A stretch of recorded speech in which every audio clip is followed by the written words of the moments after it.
Hello, everybody, and welcome to Honey Badger Radio. My name is Brian. I'm here with Allison, and this is Maintaining Frame number 131. Are we the baddies? Where we will be responding to a patron request. That's how I should put Mm-hmm. it.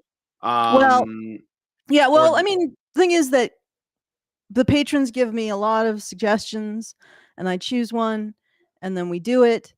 And yeah, it's very appreciated. And completely on an unrelated note, um, usually they help us out for the fundraiser. I'm just saying that it's completely unrelated. Boy, that sounded not suspicious at all. I know, Okay. right? All right, go ahead, Brian. Yeah. So Dark I'm just matter, making I sure think. everything's working. It looks like it is. Yeah. So this is a video by I guess he was, a pretty big or prominent atheist YouTuber back in the day. Mm-hmm. He's got about 800,000 subs, so still, nothing to sneeze at, named Dark Matter 2525. Mm-hmm. And I think he's facing a bit of a conundrum. But I mean that's a sort of a secondary discussion. But essentially, he made a video called "Why I Stopped Being Anti-Woke," and this was well, I don't know if who's the person who put this through. Is this Great Indoors? No, it was actually Richard Beer who made this Oh, okay, it suggestion. was Richard Beer that put this. Did he have like? I'm just curious because I kind of want to know like how I should come at this discussion. Like, did he say like why he wants us to talk about this? Like Uh, Maybe what a break. his thinking on it is, or if he watched No, it? no, no. Richard Beer often doesn't elaborate. It's great Fair enough. indoors because he's so Dutch. He's like, I need you to do this and this and So it's this not and this. Richard Beer. It's Great Indoors. No, no, it wasn't. It was Richard Beer. I'm saying that Richard Beer tends to not elaborate, not really give Oh, too much. Just be like, hey, here's something you could respond to without much commentary. It's great indoors that does the significant amount of contextual information about what specifically he thinks yeah, yeah, yeah. requires I comment. get it. Yeah, yeah. So it's a bit of a All right. different style. I guess we're just whatever we want. The Sure. overall discussion is whether or not we should, I guess, be opposed to woke. Correct me if Well, I'm wrong. he's basically making the claim that he is no longer opposed to woke, which implies that he once was. Mm, And I think that one way to look at this before we jump in is that people are saying woke, but they're really just talking about feminism as it mhm. just basically gets applied in the broader lexicon. Like you take like the framework that feminism created and you see the success of that, and then people go, "Oh, well, what if we took that and we applied it in this other Mm, way?" And then that's where you get intersectional feminism, which is still feminism, right? It's mhm. just intersectional, and you end up with the more simplified version of that, which is called woke. Well, it And seems like intersectional feminism basically is just creating a hierarchy. Women are still well above men.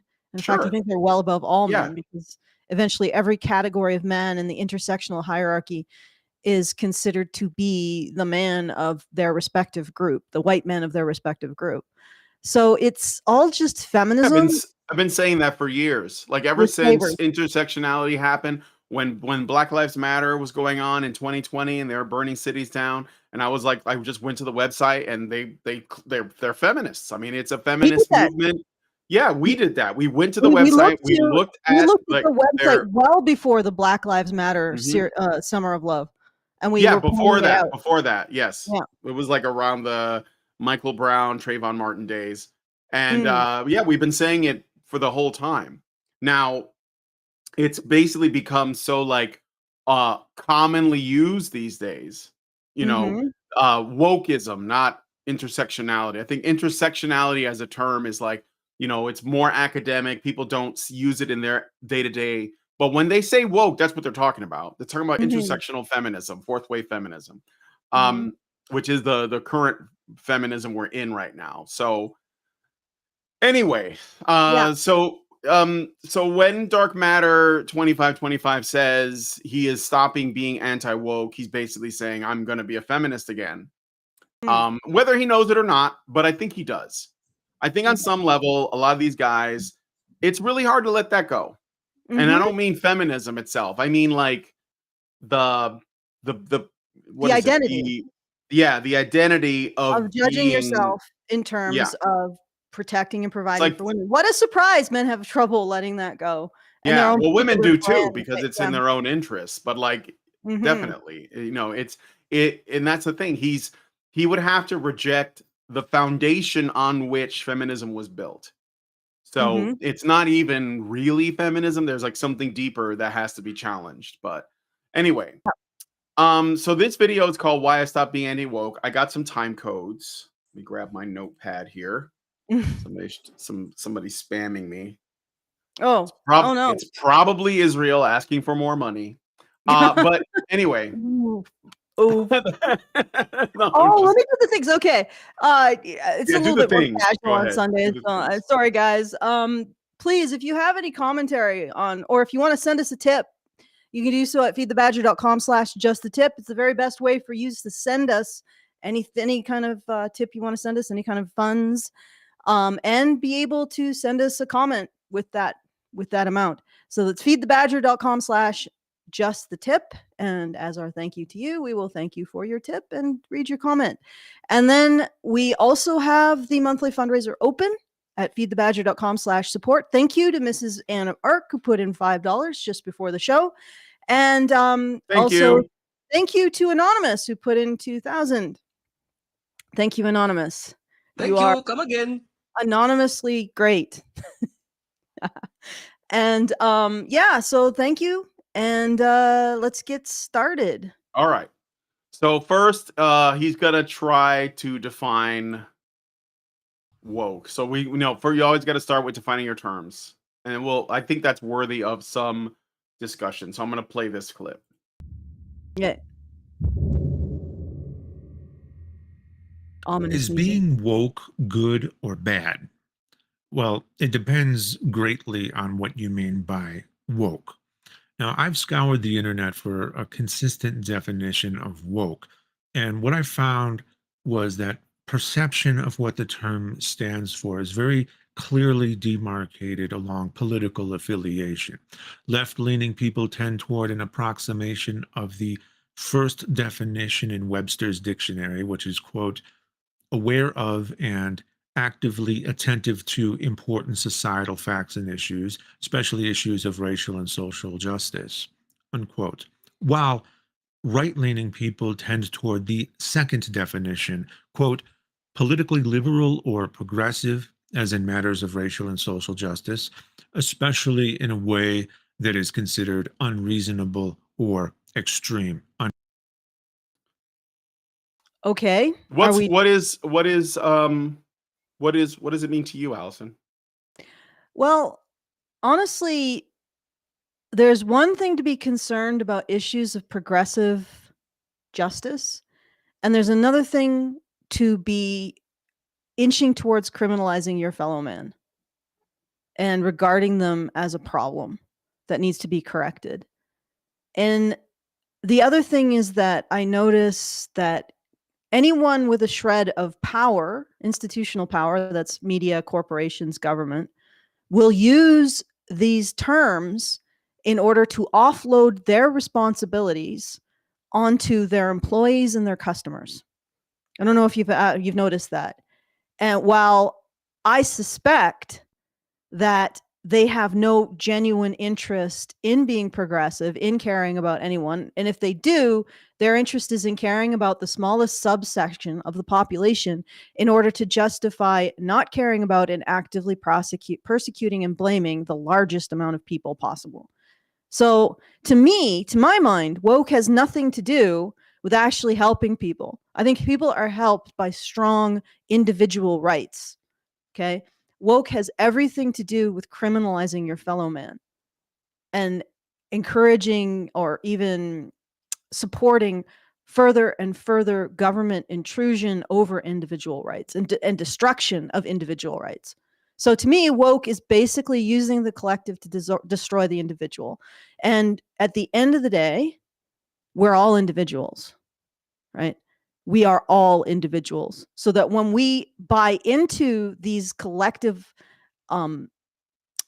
ideologies and buy into the idea that we give up our individual rights in order to save abstractions, we are all degrading everybody's position in society, including the people we supposedly are helping.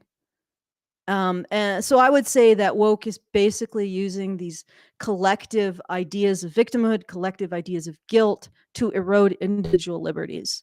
But individual liberties are what protect us ultimately, all of us. Okay, so that's my opinion. That's the way I'm seeing it used. Now, he might be talking about the definition itself. I mean, you could look at the word's definition and say, hey, it's Well, advocacy for these different groups of people that are allegedly marginalized, except for men.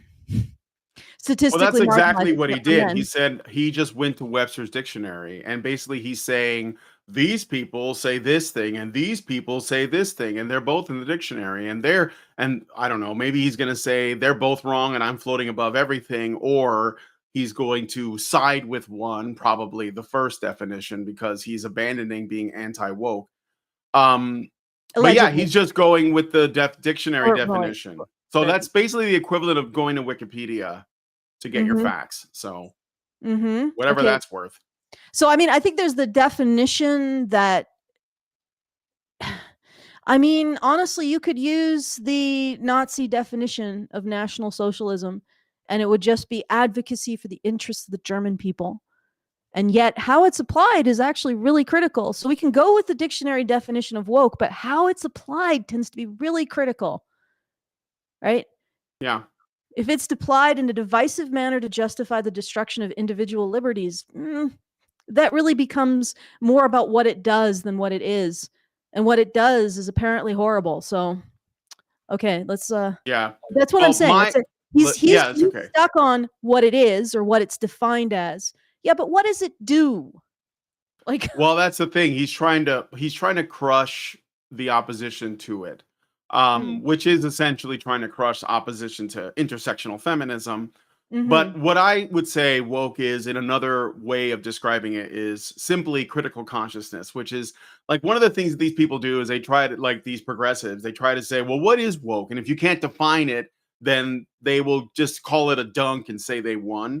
So I think it's a very simple thing to say it's critical consciousness, which means it refers to the process of becoming aware of and critically examining the social and economic structures that shape one's thoughts, beliefs, and actions. It involves recognizing the ways in which ideology, particularly false consciousness is considered by the people who engage in critical consciousness as sort of like the mainstream consciousness. Concepts like human rights, property rights, masculinity, femininity, family, children, owning your own business, whatever it is. Those are all false consciousness, because they are, even though they are what we want to, sort of demonstrate, it doesn't go along with the critical consciousness, which is essentially designed as a tool of revolution to divide us and to basically make us look at the world in terms of power dynamics and power structures and who has it and who doesn't, which is why feminism is so effective, because it always places men as the people with the most agency, the most power, and the most desire to dominate over women. And they cannot let that go. And I guarantee you that Dark Matter 2525 is one of those people. So false consciousness refers to the ways in which members of the proletariat, or whatever, the oppressed class, unwittingly misperceive their real position in society and systematically misunderstand their genuine interests within the social relations of production under, whatever the system is: patriarchy, capitalism, white supremacy, etc. This false consciousness is reinforced by the dominant ideology, which naturalizes and legitimates the existence of social classes and the exploitation of the working class by the dominant or oppressing class. So, what that is woke in simplistic, in its simplistic form, it's critical consciousness, and that's it. So when he says, "I challenge you to define it," it's like that's it. I'm not even. I didn't even go to the Webster's dictionary.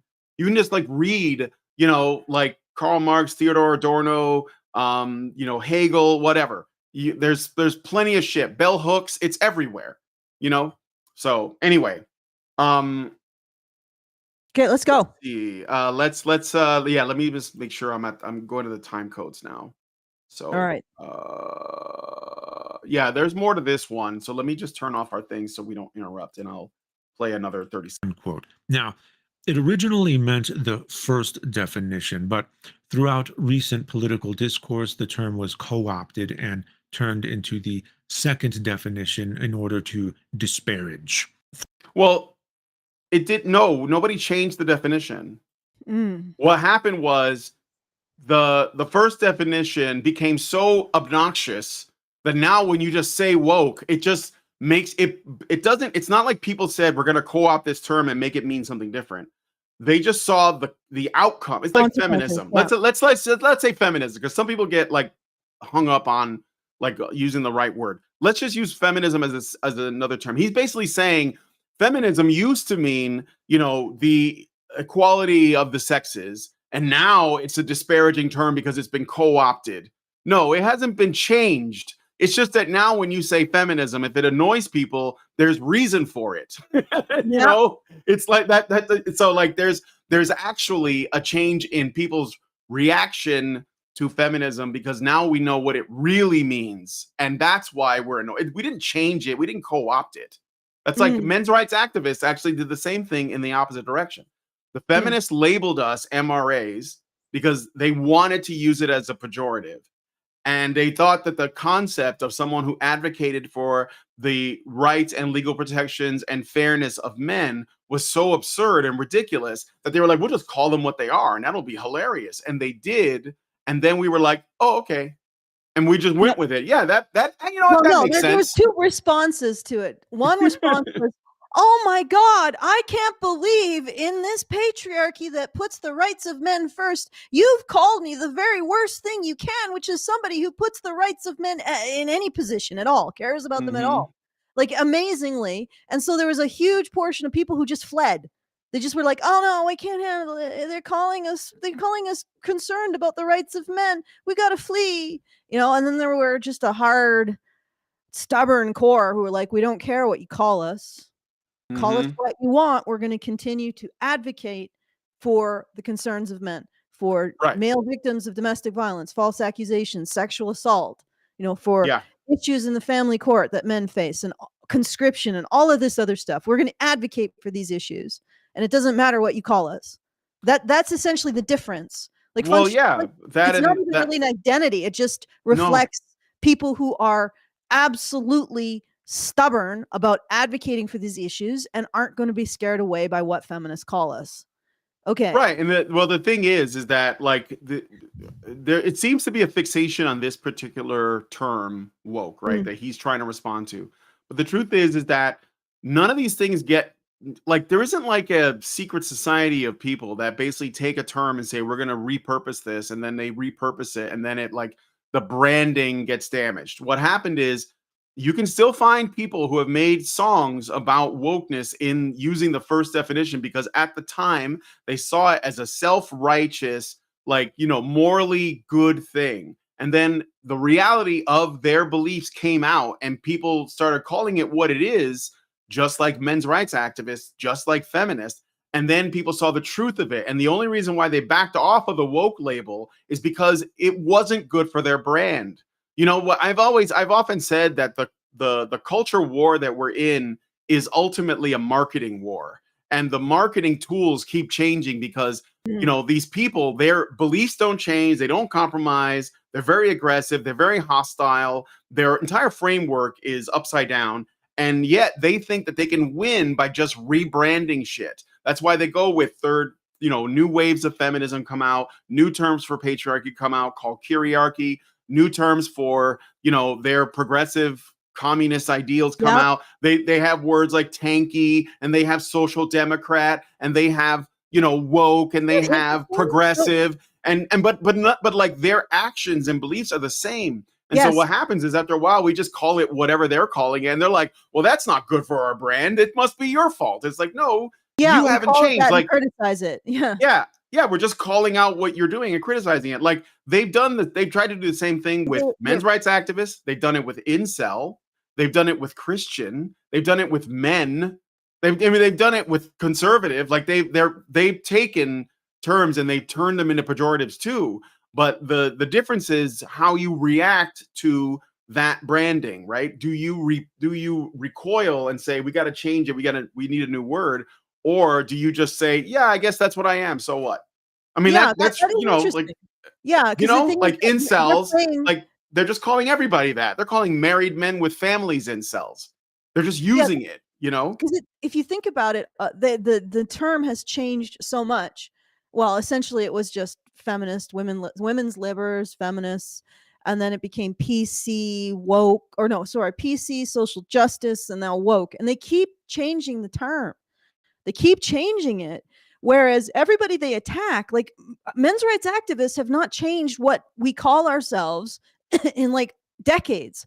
Mm-hmm. You know, we haven't changed. Maybe like when I talk about men's issues advocates, I try to be like, because some of these things aren't about rights, they're about issues that men face. And then some people don't want to be called an activist because Because they're not either picketing they're on the not street they're not or doing they're yeah. not activizing. So that if you feel like, so it's men's issues advocates or men's rights advocates, but the names are all what we do. And yet they Mm-hmm. keep hiding behind all of these euphemisms. And when somebody comes out and starts calling them out for their aggressive, predatory, and bullying behavior and their discrimination against half the human race, they run away into a new name. It's like a corporate shell game. You know how corporations have multiple names, so you don't know who to sue? Yeah, It's yeah. like, Right. and it's very deceitful behavior. Oh, exactly. It's like shell identities. You know, when Yes. you corner them on something, like, no, I'm not a tanky. I'm not a Stalinist. I'm a Maoist or whatever. It's like you're just moving the pieces around, but I can see it in your The actions behavior and what that you you're do. Right. It's your behavior. That's why I'm saying So, the name doesn't, like, the definition doesn't matter. It's what they do. mm-hmm. Okay, and they understand it. Like, okay, so the definition of cop is someone who a policeman is someone who upholds the peace. Is that what police always do? Like, Right.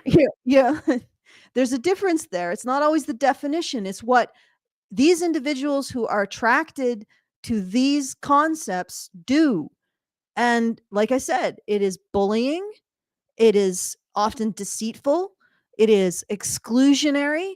It's extremely um archaic. It's like creating this moral hierarchy and excluding people based on it, excluding people from the right to speak.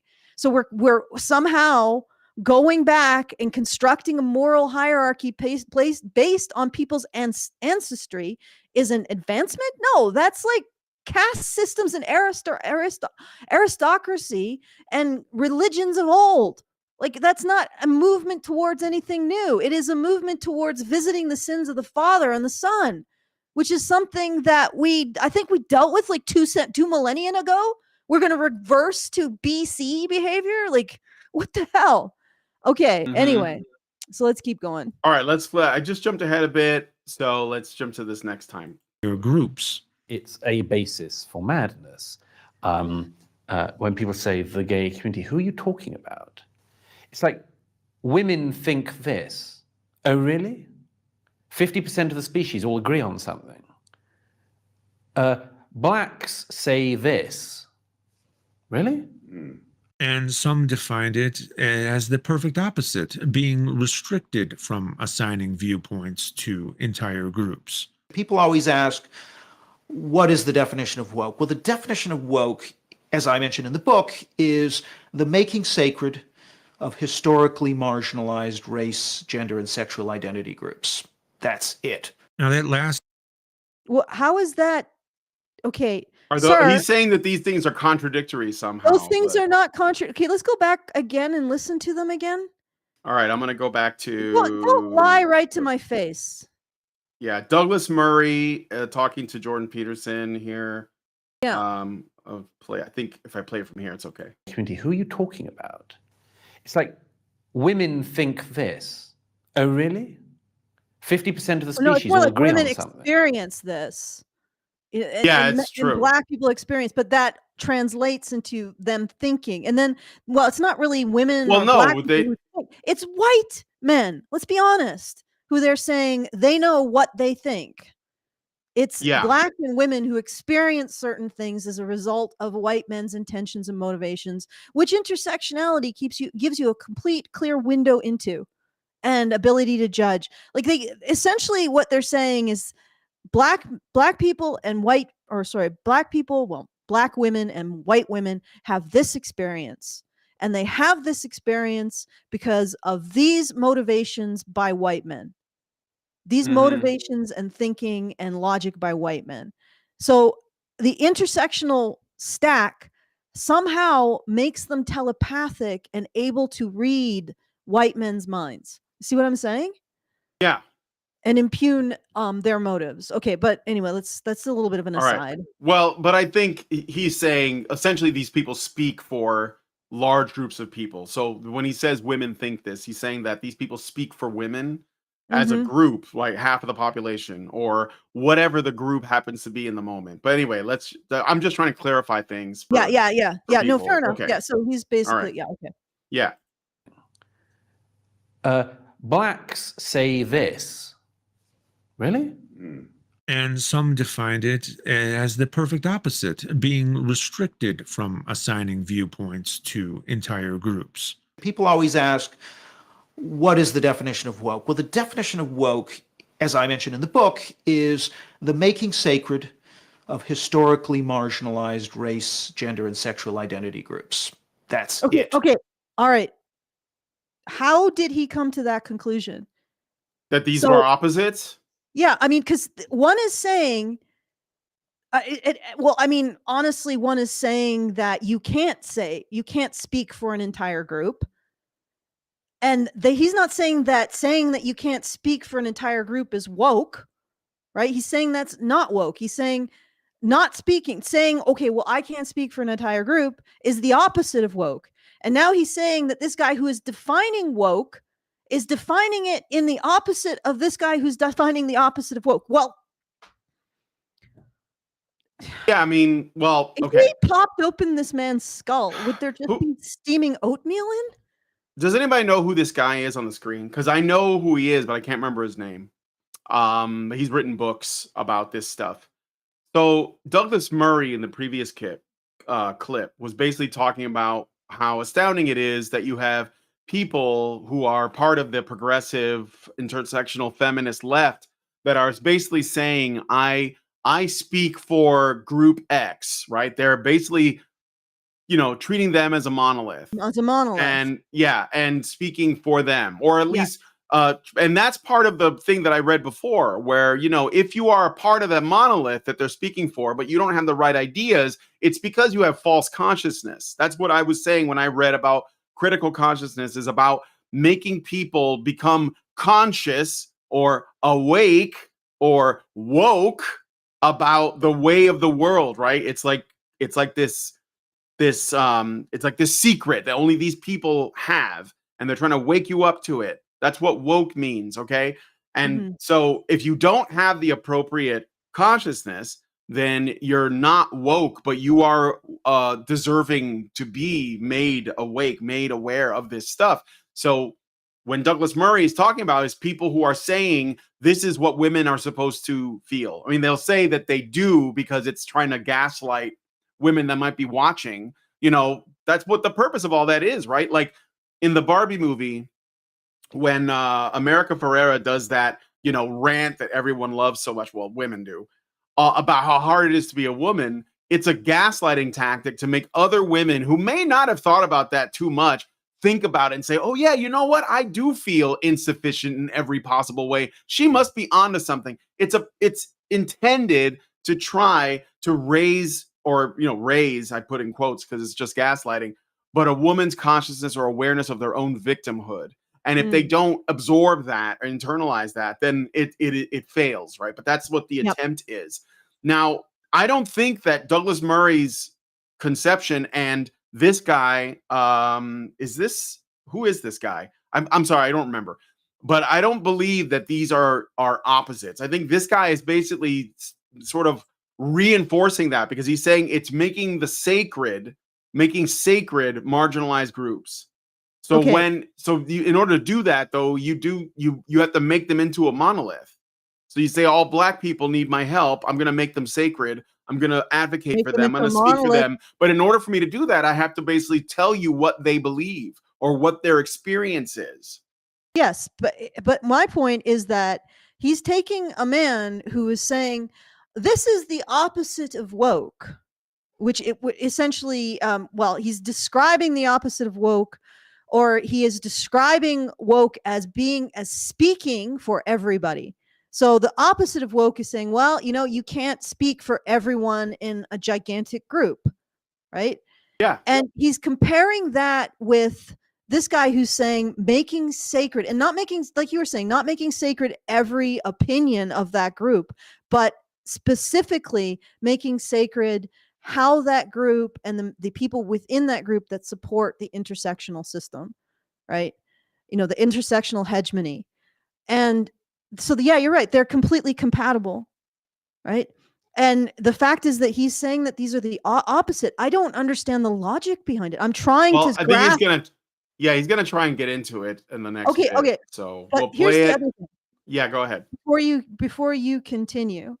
Now, one of the issues with all of this is you have this logical system or this hegemonic system, intersectionality.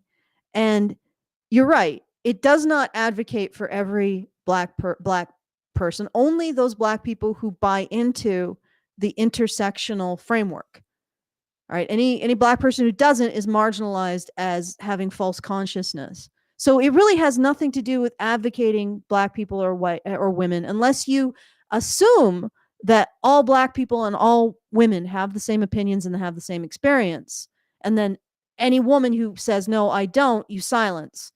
So, but what's interesting to me is it's using all of these groups, and it is removing any individual voice of any individual within these groups that is outside the framework of the intersectional hegemony.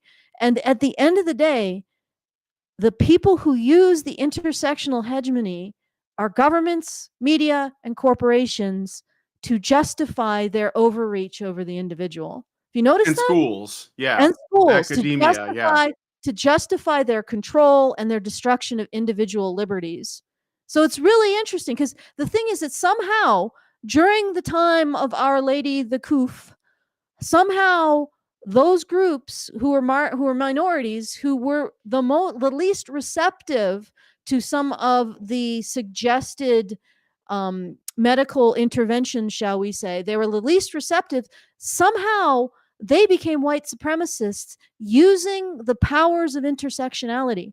So you take something, you take an attitude that is held majority Black, and if it is against government, academia, big pharma, the Department of Education, if it's against those big bodies that control, those Black people suddenly become white supremacists, even though white people are more likely to hold the opinion than Black people. Do you see what I'm saying? Oh, yeah. So this is what I've noticed. If there is a situation where Black people hold an opinion and are more likely to hold it, and it is counter to any large interests by these large institutions, and white people are more likely to be, okay, yeah, that's fine. What do? You submit.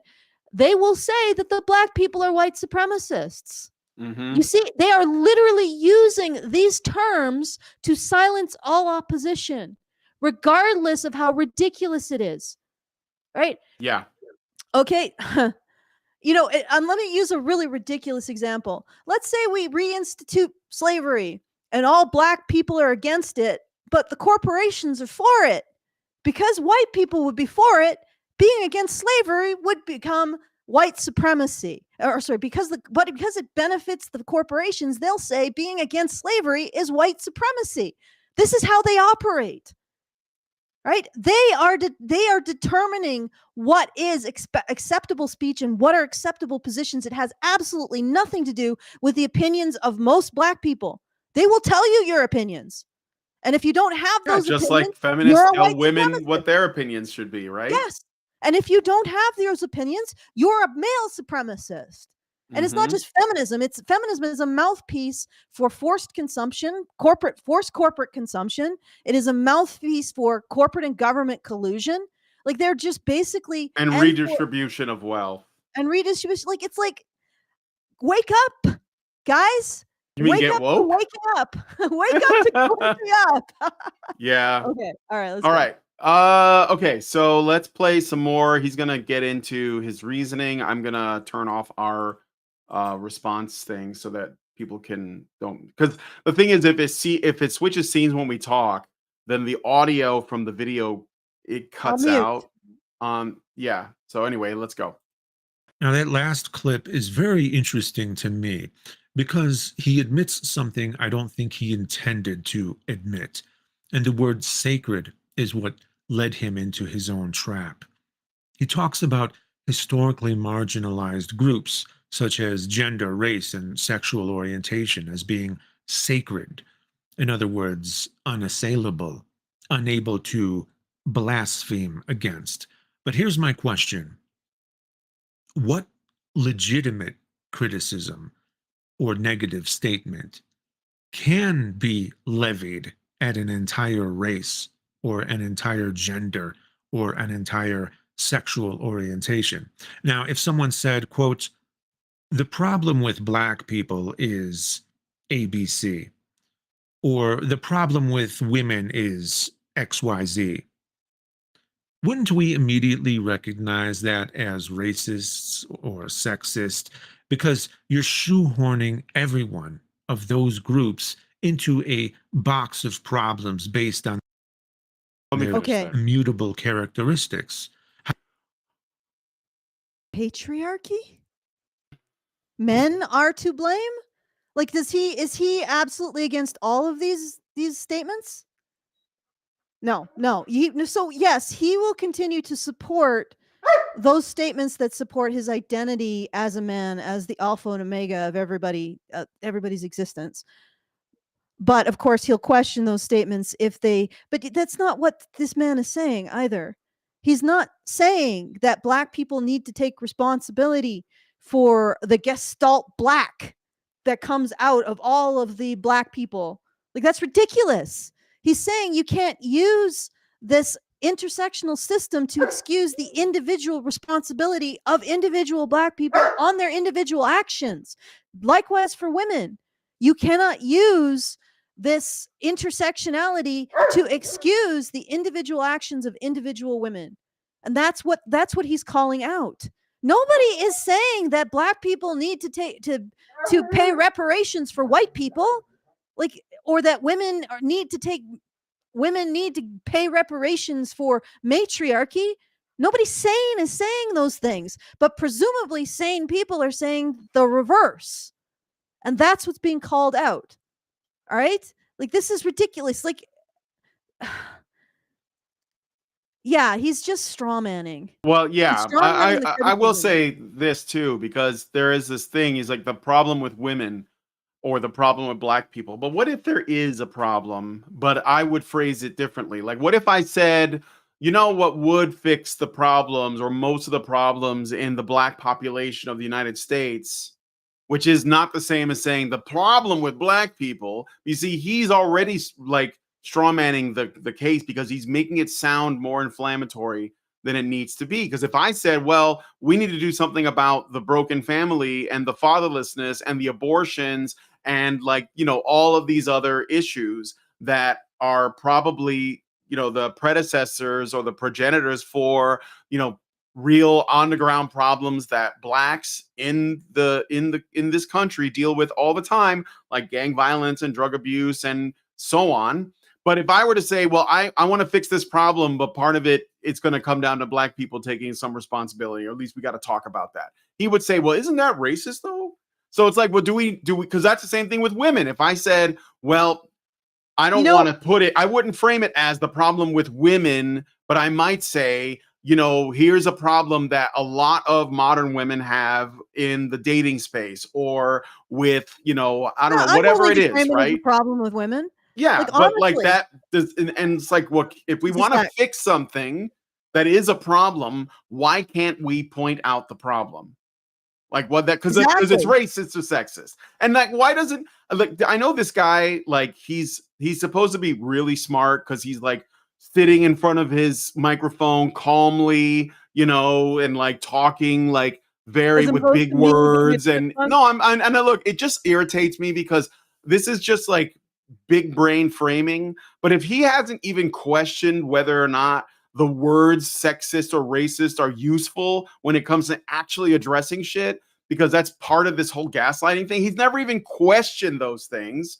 Then maybe you're just not at the level that you think you are. I mean, maybe your audience probably loves you. Probably they do, because they're just like, oh, I just want to feel better than everybody else. This is just a different kind of supremacy. It's just intellectual top-down supremacy. I'm smarter than you guys. You are all dumb, backwards hicks that, you know, I don't know, thump your Bibles and whatever he thinks, right? But I'm the really smart guy that doesn't hate women or black people, and I'm going to tell you how you're a bad person. It's just like it's so dull. Yeah, it is a bit dull, but it's also confusing. Because maybe confusing is the wrong word, because he's doing exactly what he's calling other people out. When you talk about sexism, you are talking about men's culpability. Let's be honest. And when you're talking about racism, you're specifically talking about white men's culpability. Let's be honest. So you are it's okay to Borgify. It's okay to collectivize as long as it's directed at white cis het men. You know, I would be fine if everybody just walked away from the collective thinking and simply took people on an individual basis. Now, that is a very high bar for when it comes to the sexes, but I mean, I would be fine with that. I don't advocate the idea that all women are in a conspiracy to oppress men. I don't think that that's realistic, but yet there are people out there who genuinely believe that men are in some kind of conspiracy to oppress women. They genuinely believe that about half the human race. Are you going to call these people out, or are you going to continue to call out the people calling them out? Yeah. And then you're going to say, oh, well, I'm calling them out based on the fact that they're going to say these universalizing statements about large portions of the human race. How dare you call people out, feminists out, for their universalizing statements about men? That's making a universalizing statement about feminists, herp-a-derp. Like, you can't do that. You can't. Well, watch. Feminism is a monolith. It's one of the good monoliths.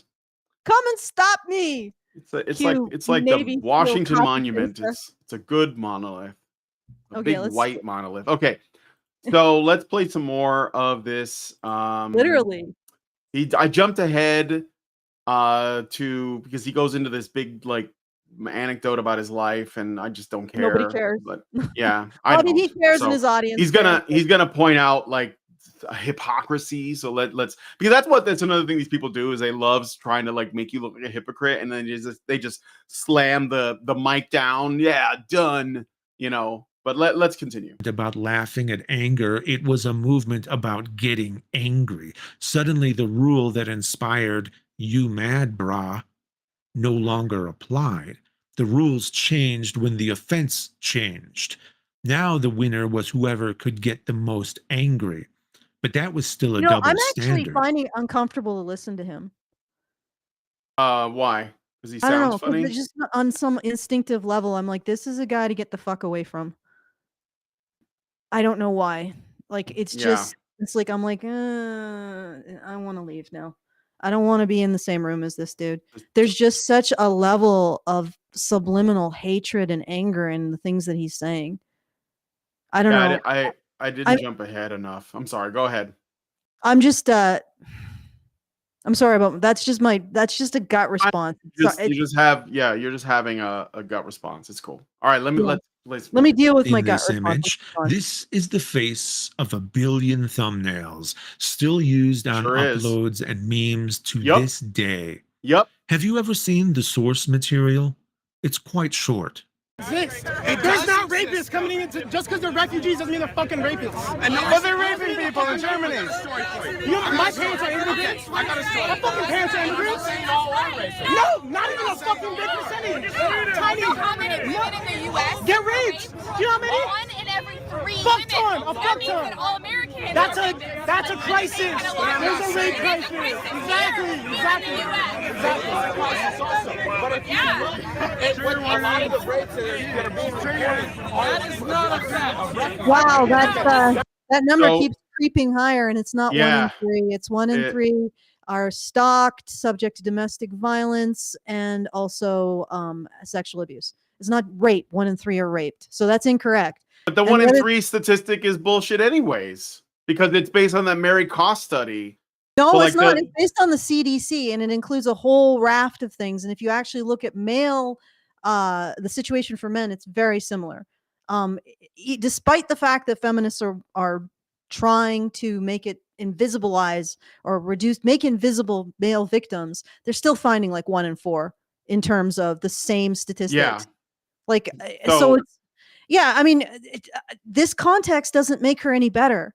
She's somebody who's minimizing the situation for abuse. For men. But here's what I think it's going to reveal. It's going to probably reveal that Dark Matter 2525 believes the 1 in 5 statistics, believes in the rape culture narrative that feminists perpetuate. So he's going to use this to say, ha, this woman was actually talking about something real and you're using her as a meme. Aren't you the stupid one?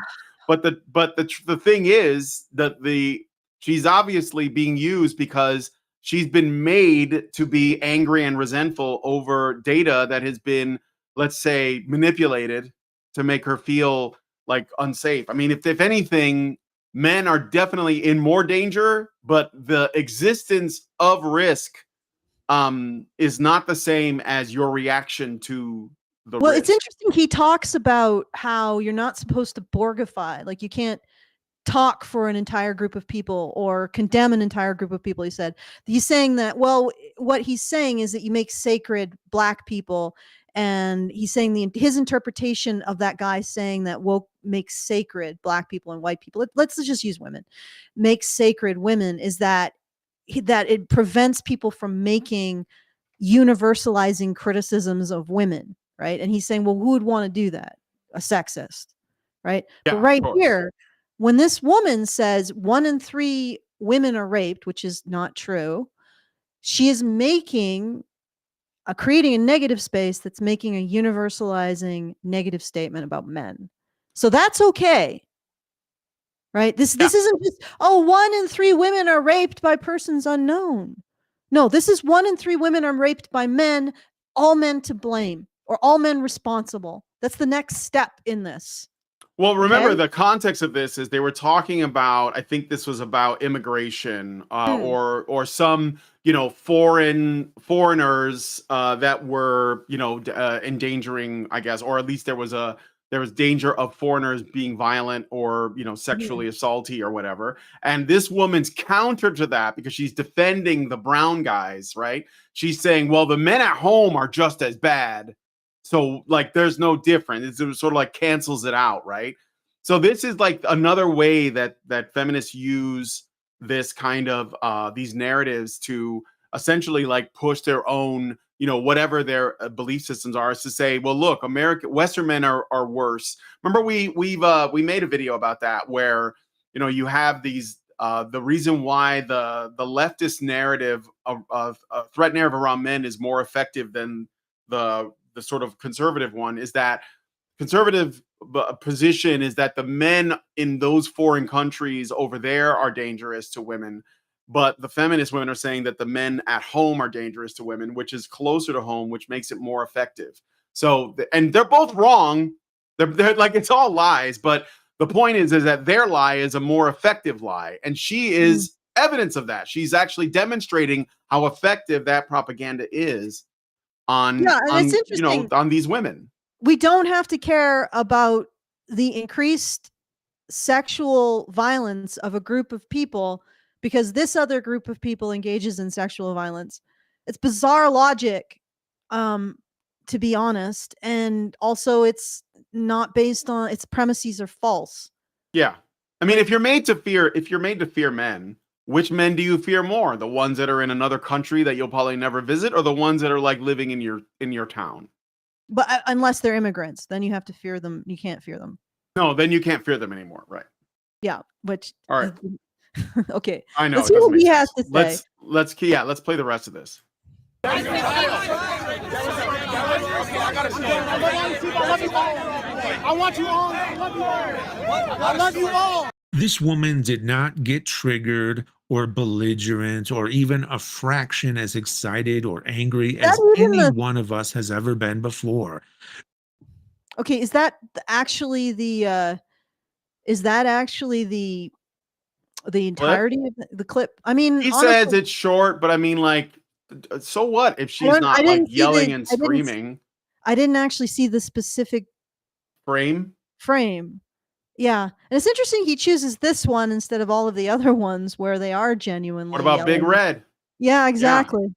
I think Big Red is on more memes than that woman is. But he just. What about the chick screaming at the sun when Trump was being inaugurated?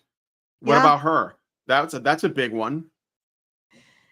You know, he chooses the one that might be one still where she looks like she's legitimately spitting venom. And the other thing is maybe she just calmed down because these guys were like, hey, okay, can we take it down a notch? That doesn't mean she's not responsible for that moment of looking like a demon. You know, like if you don't want to become a internet meme, don't go out in public and look like a demon. Even if subsequently people calm you down, you still had that one moment of looking like a freaking demon. I mean, yeah, like what does he want us to do? Purge the internet of the images of that woman because she wasn't as triggered as it looked? I mean, that doesn't matter. Like you know what? When you overanalyze memes like that, I mean, like, what are you doing, man? Like, what are you doing? I could see dark matter constructing like a 50,000 word meme explaining to us all why this meme is inappropriate. And he could make it in the shape of the woman looking like she's about to spit venom. Okay, let's go. Let's keep going. If you look at the comments section, you'll see that everyone openly realizes it and admits it and feels bad for how she was immortalized. She was the only one in the argument actually offering statistics rather than emotions. I don't even know who was arguing what. How the hell do you, like, I couldn't even tell which position these people held. And incidentally, she may be offering what you think is statistics, but they were wrong. 1 in 3 women are raped? No. Did she die from having her image put on the? Did she die from that? No. Why are we talking about it? Yeah, exactly. What about Kyle Rittenhouse when he was in a courtroom crying and lefties were putting up pictures and turning him into a meme? Did he die? Yeah, it is a woman. It is a woman. I'm sorry. It's not the same. Where all men are supposed to be responsible for women. Yes. All men are supposed to protect women. If they see a woman doing something stupid, they need to divert their gaze, or they need to save her without touching her or telling her what to do. You know, it's men need to be responsible for women. I'm going to hold men to that standard. And I'm not going to hold women to any kind of standard. Who cares if all the women sharing the Kyle Rittenhouse meme, mocking him for crying, and then turning around and saying, why don't men cry? Who cares about all of them? Who cares about all of the men who become memes? That's not what's important, Brian. What's important is that women are protected and men protect those women. We can't recognize that. How many Hail Marys do I have to do? You have to do 1 billion. You can't recognize that as having an effect on the greater world. Like, we have to hold men to higher standards of women's protection, but we can't recognize that we're doing so. And we can't recognize that men are actually responding to being held to those standards, because that might be an insult towards women. Yep. Oh, good Lord. All right, let's play some more. Pop open his skull. I'm guessing some steaming oatmeal. But he's Dark Matter 2525, the big brain atheist guy that makes those really smart cartoons where he points out hypocrisy. I wish you would meditate a bit, because my God, he gives off such an aura of menacing anger. No Yeah. offense, like I generally don't get too concerned about angry men, except when you can feel it just below the skin. You know what I mean? Well, the Just- point is to be a monster, but have it under control. It's like, all right, let's play some more of like this. riding a bike. Frame in which she made a funny face. Now, her entire existence is encapsulated by that. Okay, welcome to the That's internet. How Yeah, I know. Oh my God. Won't somebody think of the women? absurd the anti-SJW movement became when they sought offense. Even a single frame was enough for them to latch onto, was enough for them to convict and condemn you. Suddenly, around them, You are you had to convicted and walk. condemned to being a meme. What is he? Okay, so this is you know what he's doing here, right? I know he's using big words and sounding really smart, but all he's saying is, "I'm not mad, you are." That's Yeah, all but- he's saying. Oh, he's Like, saying something a lot more. He's You saying, mad, bro? He's saying you mad, bro, because like essentially people saw that interaction, and then by the way, when that was going on, there were lots of videos of like feminists losing their shit in public or arguing with people in public about stuff and and making ridiculous claims like 1 in 3 women. That's a ridiculous claim. That's not a statistic.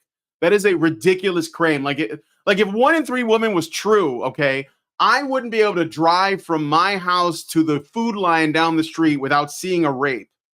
like that's how absolutely insane it is. Like, you know, the rape capital of the world, which is the Congo, I think, that even those numbers are way lower than 1 in 3.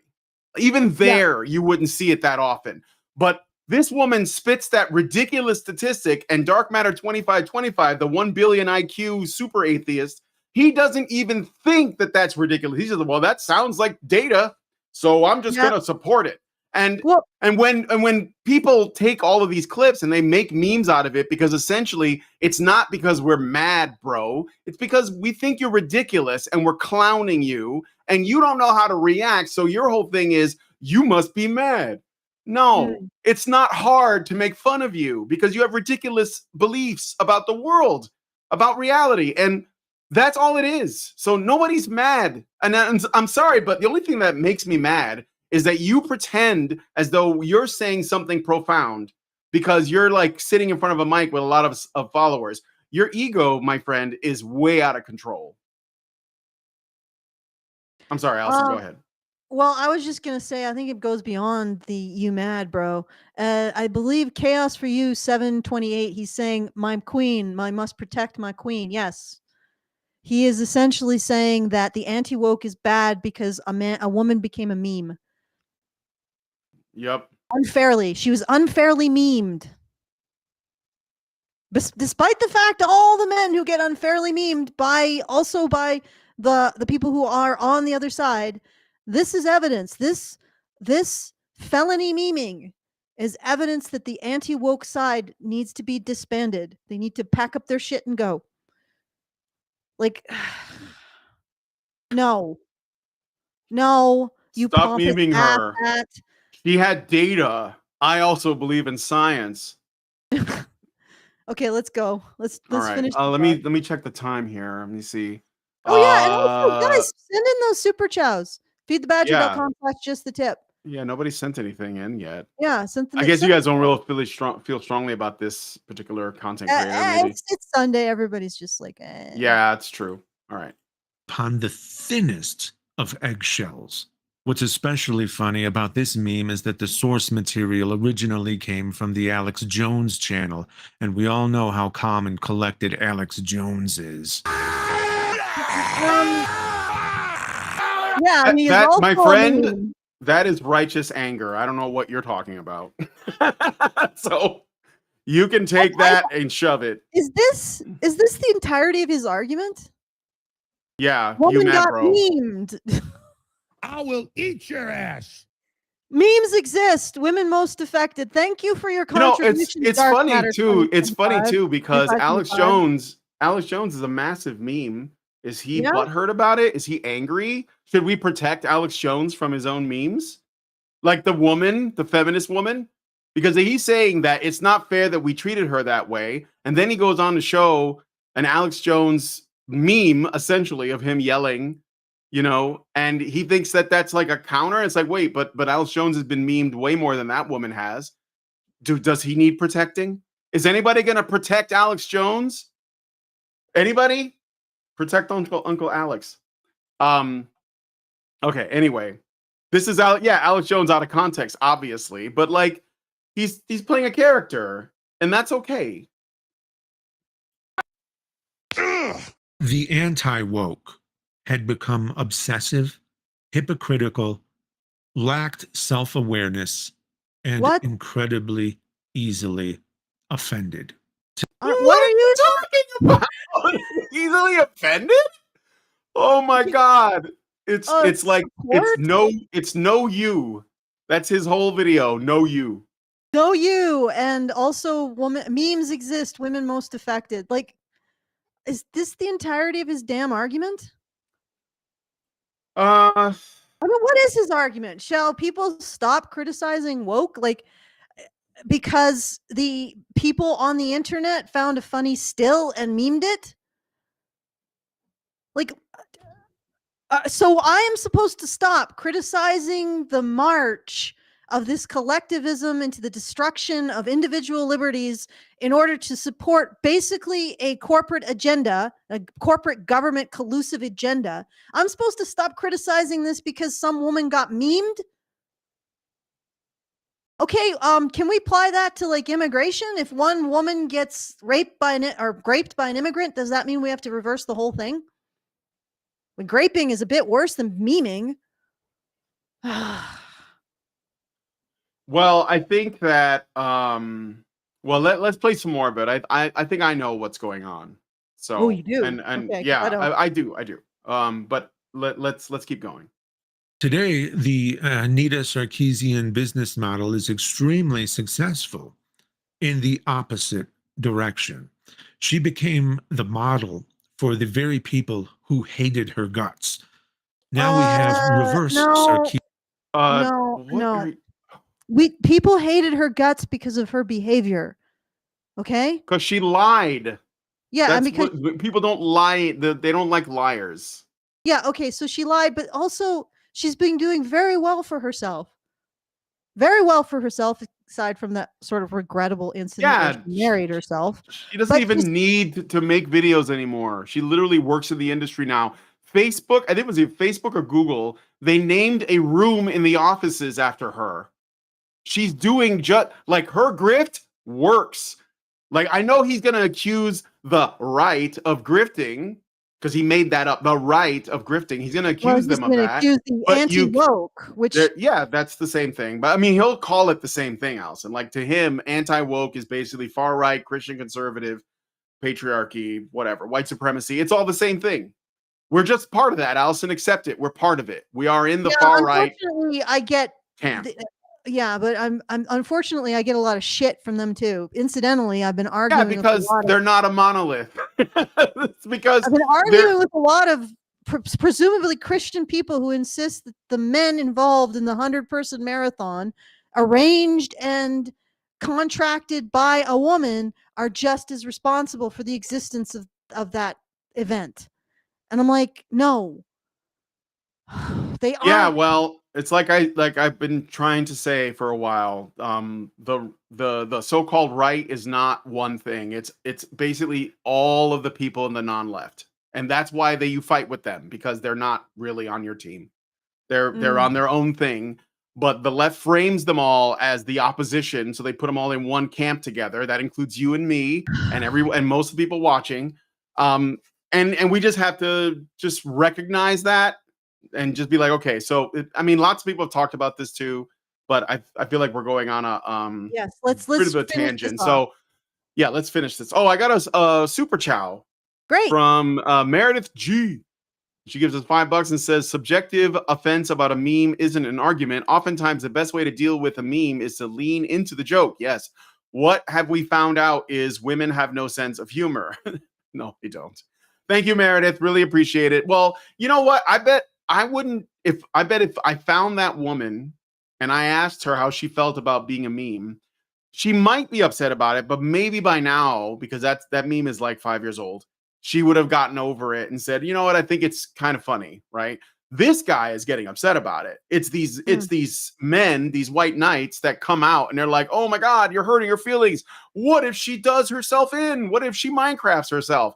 I don't think she's going to do that. I think she's going to move on and get over it. Hell, she might have even like grown out of that phase and said, you know what, I was wrong about all that, because she was wrong. So, but I don't know. One can hope.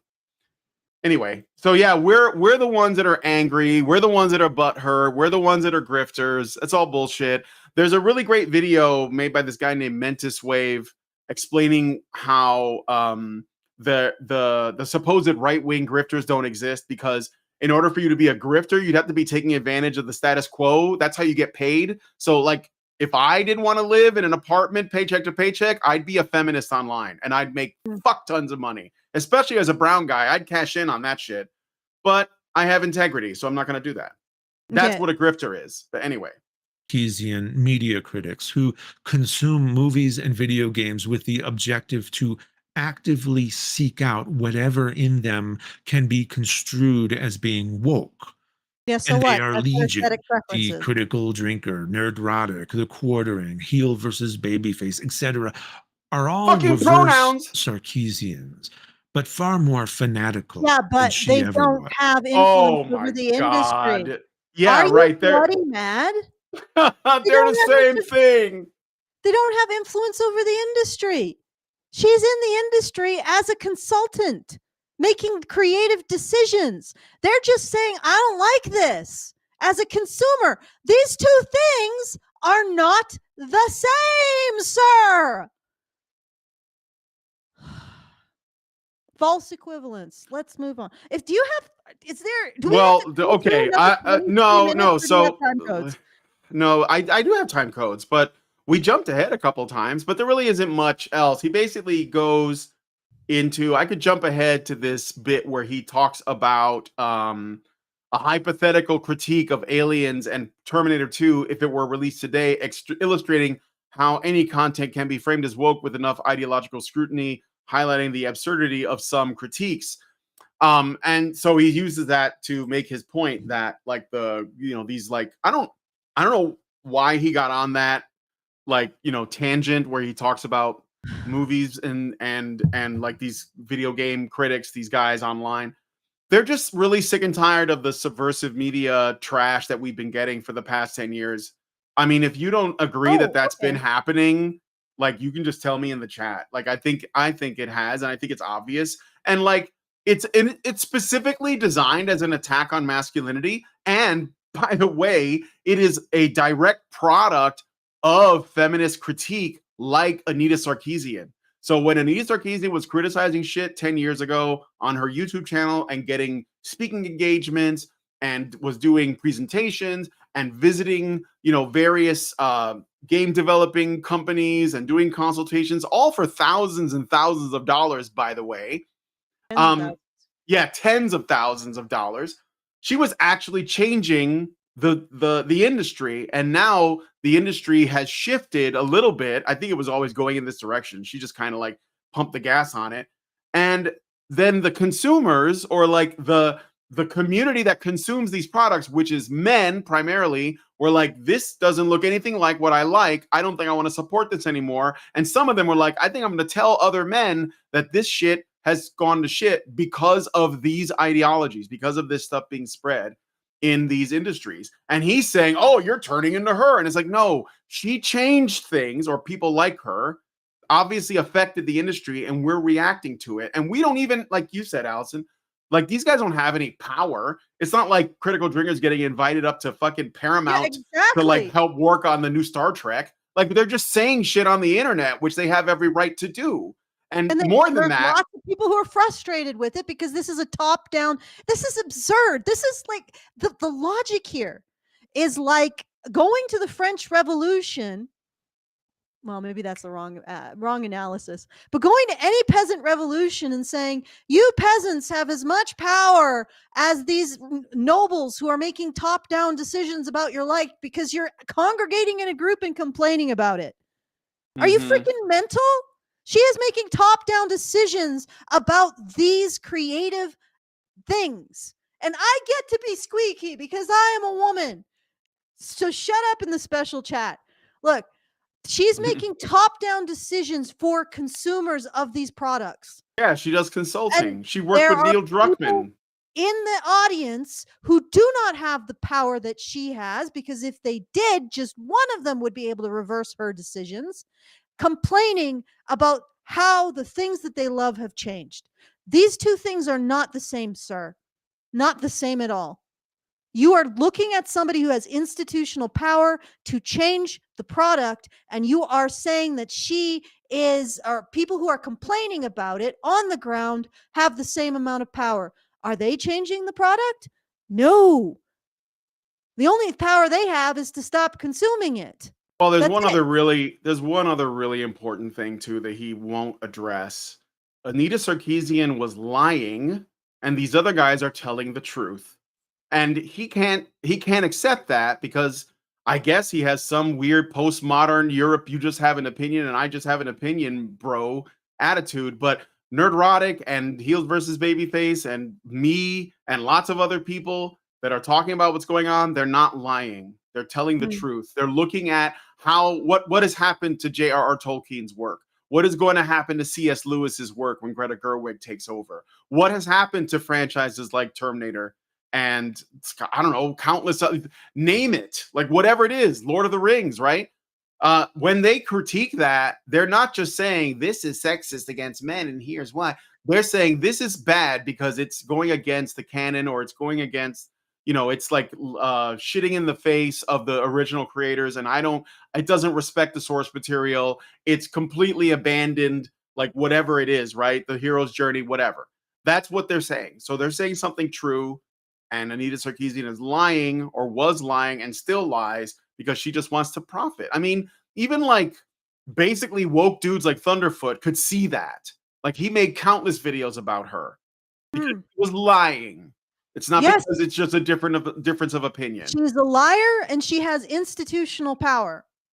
This is not the same as Critical Drinker being part of the audience that's having to consume what she's manipulating. She has top-down power. Yeah, my Night Motorcyclist said CDPR and The Witcher is changing because of their initiatives on hiring only women. Like that's another franchise. So The Witcher was this, you ever read the Witcher books, Allison? No, I know but you like to read, but I mean they're very popular Polish. They're very popular Polish like dark fantasy novels, and they made games based on them, extremely popular. And now they're making a new one, and they're completely changing the canon because they're making Ciri, who is I think Geralt is the Witcher, and Ciri is like his daughter. And women can never be witchers. Like that was like written to the canon originally. It's not possible, and they're just making her into a witcher now because feminism. That's it. That's what, that's why. Like if you can just throw everything out and just say put a woman in it, make her lame and gay, then that's just feminism doing its thing. And if you point it out and you say, yeah, this is wrong, you're just as bad. Then somehow you're just like Anita Sarkeesian, even though you're literally telling the truth, and that's what matters the most. This is an example of intersectionality and this man caping for corporations. Mm-hmm. This is it, and they will, and they'll be like, "We got to buy the product, guys."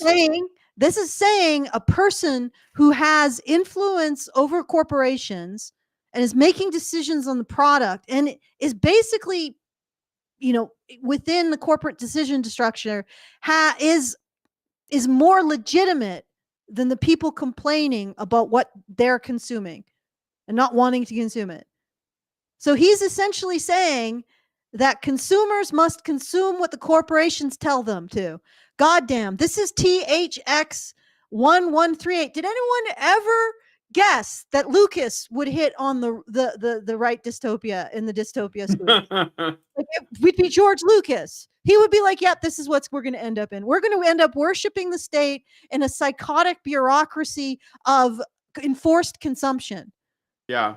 Like that. And this, by the way, Henry Cavill, who played The Witcher on the show, he left the show because they were abandoning the canon. Is he also just being just like Anita Sarkeesian now? No, I mean the critics of Anita Sarkeesian. Oh yeah. Well, no, but Henry Cavill left because he didn't like the direction the show was going, because they were going against the way it was written. And and Henry Cavill is one of these people that really cares. He's an actor. He played The Witcher. He played Superman. And he's one of these people that really cares about being true to the source material. He has less control over this than Anita Sarkeesian's. The Anita Sarkeesian and all of the consultants, the corporate consultants that she represents, the star has less control over the product than they do. And this man is saying, "How dare you complain? If you get angry, you're just as bad as Anita." No, sir. Okay, can all we right, finish? let's play the last thing here. I think use the word finish. It's all right. Nobody believed her. Now, I could go on and on and on and on, but clearly the point is that the timeless classics Alien and Terminator were bastardized by woke Hollywood sequels nobody asked for. All right, that's enough. You get the idea. All right. You need a shower. He's basically trying to say that if you applied the same lens of critique to Aliens and Predator, or Aliens and Terminator 2, that you would also, find it to be woke. No, and he doesn't understand. It's not that there were female characters. It was that these characters were defined by their actions. And also, I think that Sarah, in the Terminator, the second Terminator, she did Sarah Connor, she did start backsliding into some feminist nonsense, and her son was like, "Please." So it was even sort of little. Yeah, right. She was threatening Miles Dyson and saying it was men like you that created the atomic bomb. And then he was like, because his mom was out of a mental institution. I was like, well, that seems in character for her. But I will say this though, the one thing that I think should be pointed out: those movies were subversive in their own way, and to not recognize that it doesn't mean that the movies can't be enjoyed. Like, I love those movies, but they are still progressive for their time. And it's okay to recognize that. That doesn't mean anything. I'm not triggered by it. I own them on DVD. I have the metal box for Terminator 2. I think it's a great movie, right? But that you can also acknowledge that, yes, these feminist themes were there. It's just that James Cameron was a lot better at putting it in his films than modern filmmakers are today. Where they would and then James Cameron dropped the ball on the last Terminator movie, whatever the hell it was called, when they brought back Sarah Connor as a super grandma, and they had what's her name from that show you used to like so much. You know what I'm talking about? Yeah, Cameron or whatever. Yeah, Mackenzie Davis. Okay, but yeah, let me push back a little bit on that. The original Terminator, she started off as sort of like a ditzy, I think, not waitress or maybe secretary. And she actually had to earn any kind of toughness. Absolutely. So did Ripley, and she even started off slightly tough because space trucker type. But that's the idea that they progress in their skills, they earn their skills through their actions and choices, and even the fact that Ripley sort of had to have the cat to kind of add to the sense of peril, and the fact that she had to be presented as a protective figure of something. I would say, I mean, if it's feminist, it's the kind of feminist where maybe it was the kind of feminist that I was, where you focus on the idea of women's actions being as important as men's, their moral choices being as important as men's, and the necessity of their responsibilities being equivalent to men's. If not directly equivalent, then at least equivalent in terms of personal sacrifice. Does that make sense? And that would be a feminism that I would have gladly continued to be a part of until I realized I was the only one. I I was literally the only one. When I was that feminist who said women's responsibilities their rights should be commiserate with their responsibilities. So there should be, if women are allowed to have control over men, they should be responsible for men's protection, right? That kind of thing. When I was calling myself a feminist and that was my feminist position, I looked around and I realized that I was completely alone. Completely alone. And then I also realized that other feminists who believe that women don't have to have responsibilities equal to their rights were using the existence of women like me to pretend that that was what feminism was. And that was like that made me upchuck a little in my mouth and say, nope, I'm not being a part of this bullshit anymore. Anyway, Yeah. let's keep going. Well, I mean, that's basically it. I could just read the last bit that he ends on. Sure. So And we yeah, do have, I do have one thank you to give. Oh, good. Unfortunately, Richard hasn't. So we and if you want us to give you an on the air thank you, please put in your support before the end of the show. And once again, that's feedthebadger.com/support. So let's do it. All right. So, okay. So I'm just gonna read this bit here because this sort of like sums up what I think is going on, and this is I'm afraid it's gonna get a little bit theological, only because Dark Matter 2525 built his channel on atheism and not on social justice or feminism. But what you will find as you dig into atheism, it's really just secular humanism. That is it's going to be feminist. Like that's sort of like an inevitable consequence of atheism itself. This is what atheism plus, for any of you old heads that remember, this is like what killed the atheist movement, whatever that is, online was the feminists, because they were like, well, we need some kind of moral hierarchy. Let's put women at the top or something. And that's kind of how you got it. And Dark Matter 2525, his brand is like based in his secular humanist viewpoint, his agenda in that way. So if anything even starts to look like it's becoming like a resistance to that, then he's going to like hit back, and he's going to hit back in the way that he knows, which is essentially to, call them all bigots, right? So here's what he says, and if you want, I could play the clip, but he goes on for a bit. So now I could go on and on. It's an analysis. He's talking about the woke shit. I'm going to jump ahead here. Now, if you don't want an agenda-driven critique of movies in either direction, you can look at Jeremy Jahns or Red Letter Media to give a more objective and knowledgeable critique of movies, but not the people who are constantly on the hunt for wokeism so they can feed outrage to their audiences. Because, that's what when we point out what's wrong and like people are like, oh yeah, that explains it. That's us feeding outrage. That's not us explaining to people, yeah, this is coming from, this like commie agenda, and this is what they do, and they're destroying things that you love on purpose.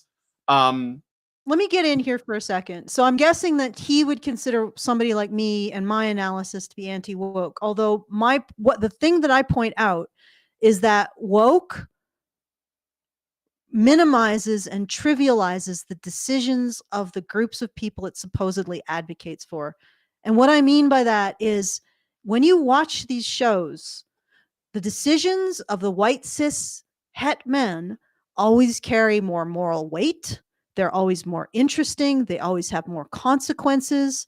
I mean, even in the re-envisioning of Star Wars, who had to save the day at the end of the day? Even if he was a cynical, blue milk drinking mess, Luke still had to step in and sacrifice to save the day.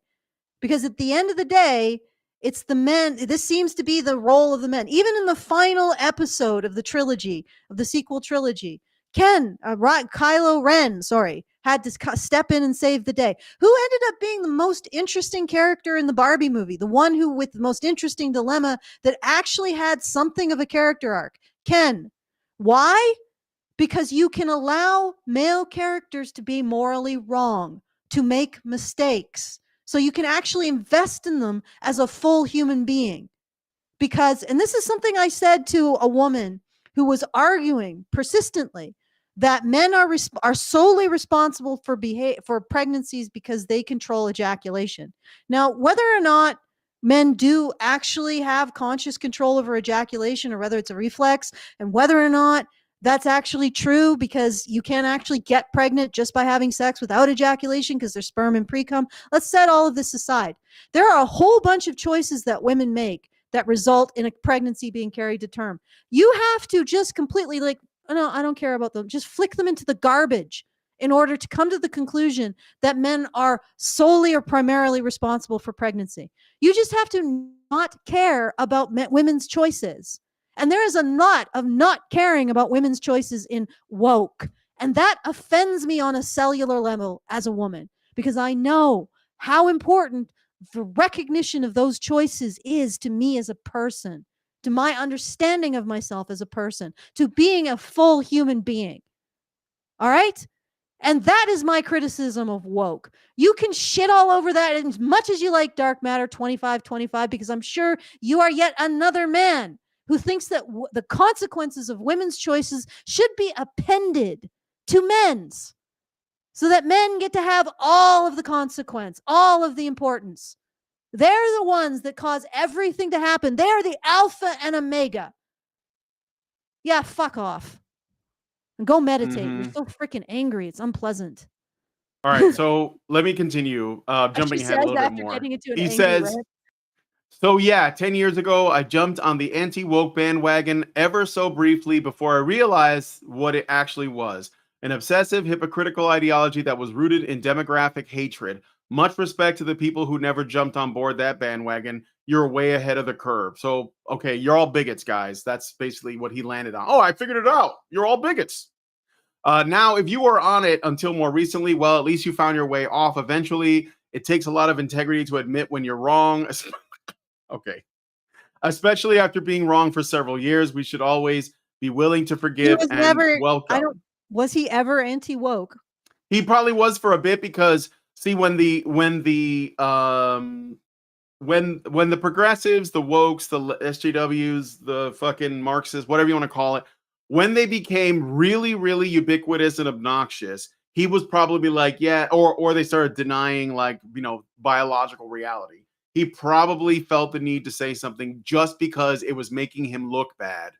But now that he thinks like, he's on the losing side, because let's see how old this video is. How old is this video? I just want to look now.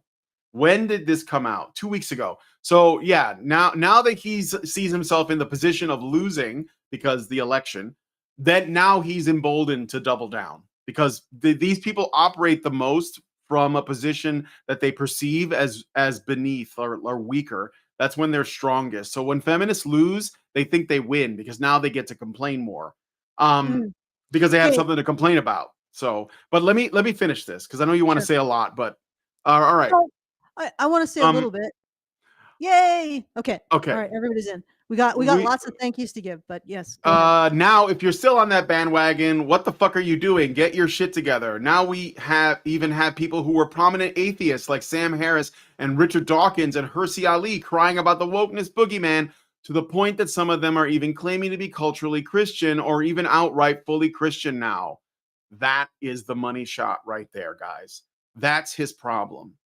More and more, as our country or our world has descended into chaos after what's happened in the last 5 years or 6 years, which, I was going to say 5 years, more and more people are turning to some kind of spiritual answer. Ayaan Hirsi Ali abandoned her atheism and became like full-on Christian.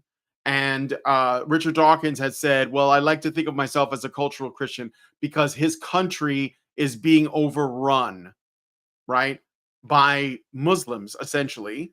And they're having an existential crisis. And dark matter's problem is not the fact that the UK is going to have like tremendous suffering coming up as a result of unmitigated immigration, or the fact that more and more people are going to church because they're trying to find some spiritual answers or something else. That's not his problem. It's not what caused that. It's the fact that they're abandoning his religion. which is atheism. Oh, okay. So, All right.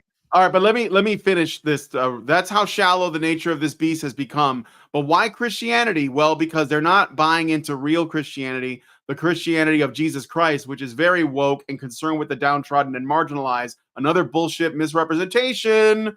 When Christ says you should take care of people, he doesn't say vote for the socialist government. And people donate, like more conservatives donate than liberals do in general, like in large numbers. So again, he just doesn't like us. That's it. He just doesn't like us. They're buying into the modern, commercialized, propagandized, far-right version of Christianity because they think it's a bulwark against wokeness. It's really sad to see. It's like watching a starving person voraciously eat poison. So that's it. That's what it ultimately comes down to. Yeah, That's what it comes down to. I would So- imagine that Jesus would focus more on charity as a personal choice, because if it's forced, it's meaningless. Exactly. And- Well, and it that is. Like, that's the whole thing about Christianity. That's why it has to be a choice. It has what is it? Freedom of will, free will. at Yeah, its core. free will as a central premise, right? You Yeah, and have it's to interesting, isn't it? choose. It's Yes. interesting because we still frame everything in terms of men having free will and women not. And yet free will is a huge, in our culture, free will is a huge component of being recognized it's human. So what does that mean, really? Like, what are you idolizing when you idolize women, but you take away their free will? Like, anyway, it's just, I'm gonna point something out. I never finished the sequel trilogy for Star Wars. It's actually astounding what You Abrams. watched all three of them? I watched all three of them in the last week, back to Mm. back.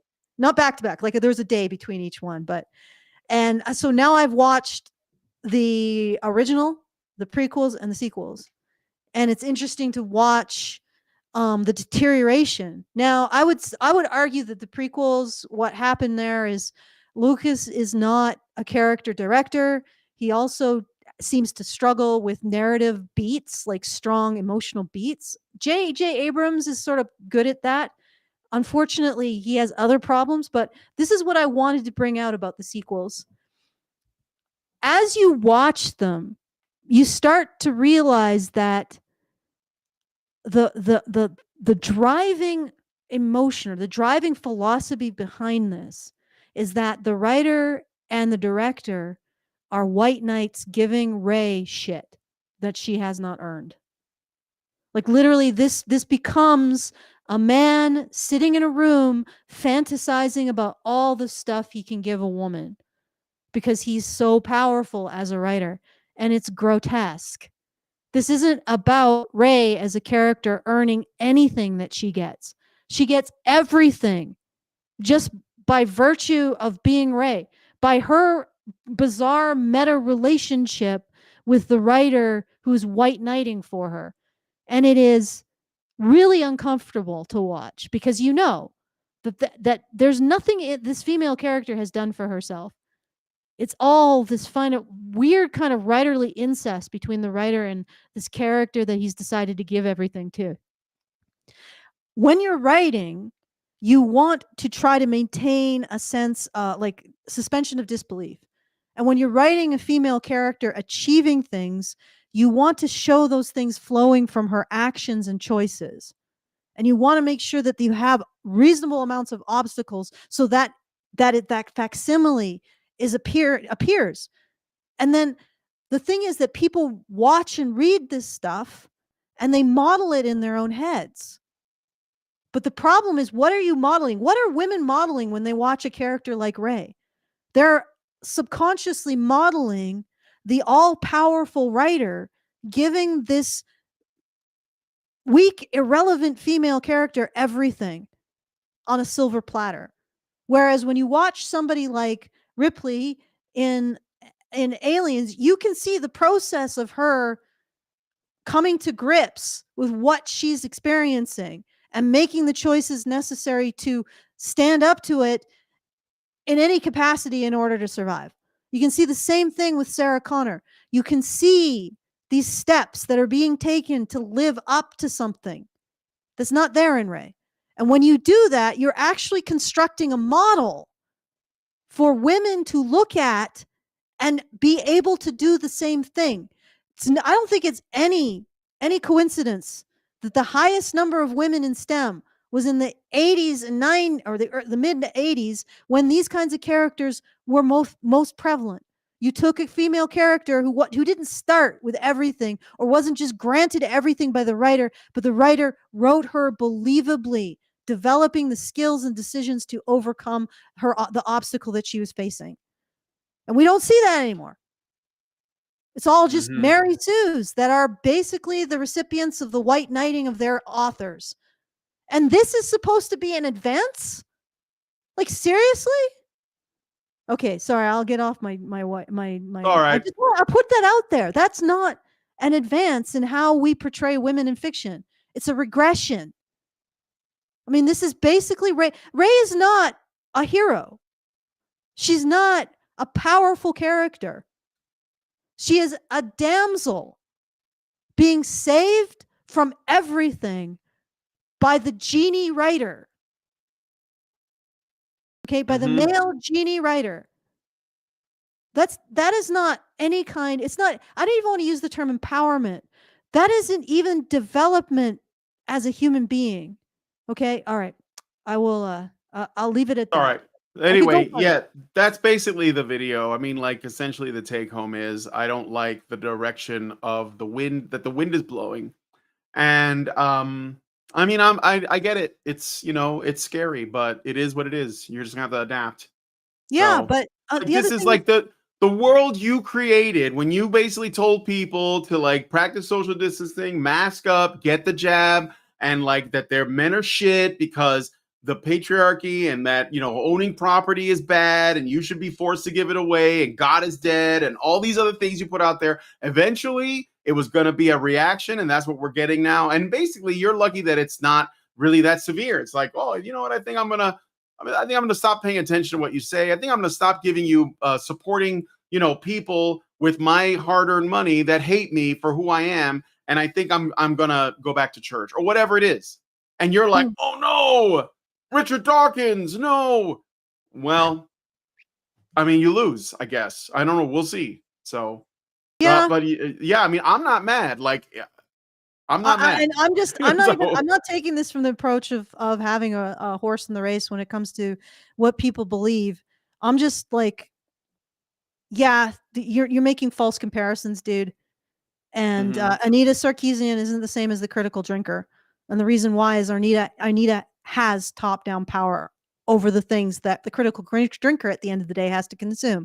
And it's a frustrating position to be in, no doubt. Like, all the critical drinker can do is influence other people who are disgusted with the changes that all of the Anita Sarkeesians are making into not buying this stuff. And I he's mean, not even really telling them what to buy or not buy. He's just saying, I didn't like this and here's why. Like, you know, critics. I'm not even for all of the so-called anti-woke criticism. I think some of it is knee-jerk. So I could criticize that, but I would criticize it on its merits, not just because it's pushing people towards Christianity. What? Okay, anyway. Okay, I want to give out some thank yous. And I do have other stuff that I'm doing today, so I want to give a big thank you to Meredith G for 100 smackaroonies. Ooh, thank you, Meredith. Wow. Thank you, Meredith. And another thank you to Richard Bier for 500 smackaroonies, just by complete coincidence. Woohoo! Thank you, Richard. You're the best. Yeah, you can go ahead and talk. I'm sorry. This I goes know on for a bit. Richard's the best. I was hoping you'd do the Donald voice. Oh, Richard, yes. This is the best, Richard. This is the best, Richard. He supports us well. That's what they tell me. I mean, anyway, I wasn't ready I didn't prepare anything. Well, that's good. It's pretty good. Pretty good. It made me happy, Brian. That's all that matters. Well, that's all that matters. Yeah, okay. All right. So once again, if you like the show, you want to make sure we can keep doing this content, which is pretty unique as far as I'm concerned. I don't think there's anybody who makes the connection at the way that we do between not recognizing men's issues, and all of the crap that we see. And it's going to get worse. It is not going to get better until we start recognizing men's issues. The simple fact is, men are sort of really critical to the maintenance of our society. Anyway, so if you like that message, you want to hear more of it, or you want other people to hear more of it, because we're not going to stop and it's always going to be for free, but feedthebadger.com/support. And if you would like to send us a message, you would like to send us a tip, and with that tip, send us a comment, whatever you want to talk about, feedthebadger.com/justthetip. So once again, that's feedthebadger.com/justthetip. And I'll hand it back to you, Brian, to take us out. All right. Well, if you guys like this video, please hit like, subscribe if you're not already subscribed, hit the bell for notifications, leave us a comment, let us know what you guys think about what we discussed on the show today. You can find the full video that we responded to in the description, so you can watch it yourself. Make sure that I'm not taking Dark Matter 2525 out of context. And please, please, please share this video, because sharing is caring. Thank you guys so much for coming on today's episode of Maintaining Frame. And we will talk to you guys in the next video. Have a good weekend. Men's rights activists are machines, dude. Okay? They are literal machines. They are talking point machines. They are impossible to fucking deal with, especially if you have like a couple dudes who have good memory on top of that too. Holy shit, you're fucked.